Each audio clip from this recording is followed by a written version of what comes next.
Magandang araw po uli at welcome po uli kayong lahat dito sa aking daily vlog, day 3 dito sa Hungary. So ngayon po ay ituturo ko naman kayo dito sa aming hotel accommodation. So ito nga yung main entrance ng aming hotel accommodation dito. Ayan, medyo maliit lang itong hotel pero sakto lang sa amin. Kukunti pa lang naman kami dito. Ito yung pinakang main entrance ng hotel. Ayan, mga automatic yung kanilang mga entrance dito, mga pinto. At ito yung pinakang lobby. Ayan, pwedeng tumambay dito pagkatapos ng trabaho or pag day off. Yan. So yun, dito nga may mga vending machine din na pwede nating hulugan habang tayo tumatambay dito. Yan, meron silang mga soft drinks, snacks, and may coffee. Yan, pwede tayong bumili dito. Bali, may elevator din dito kung ikit na tamad maghagdan.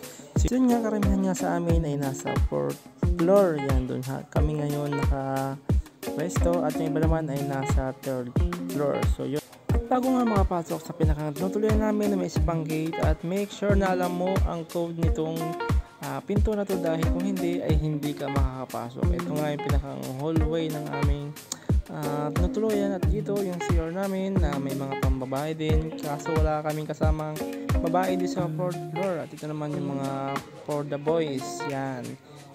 So yan, at medyo marami din ang shower room dito kaya lang pa nagsabay-sabay sa dami na namin ngayon ay medyo kinakapos na rin kaya yun dapat medyo agahan mo kung ayaw mong mahuli sa paliligo at baka kayo maiwan ng bus.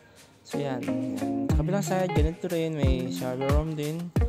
So yun, tapos naman tayo dito sa pinakang hallway at dito meron din kami itong washing machine. Yan, may tokens kami ginagamit dito na kinukuha namin dito sa pinakang lobby ng hotel para mapagawa namin yung washing machine.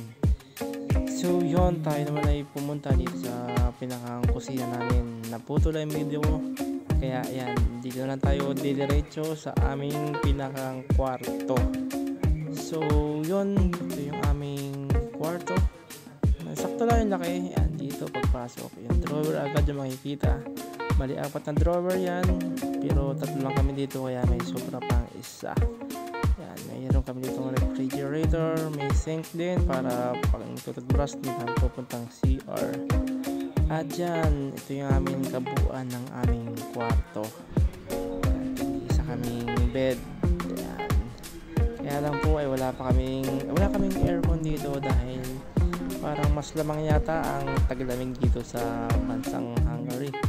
Kaya yan, puro heater ang gamit. At yun, tayo nangapit bahay naman dito sa pilang kwarto sa aming mga kabatch. Yan, at sila sakto pa lang na nag-prepare na kanilang pagkain panghapunan. Bali, dito nga pala ay alas 8 na pero napakaliwanag pa.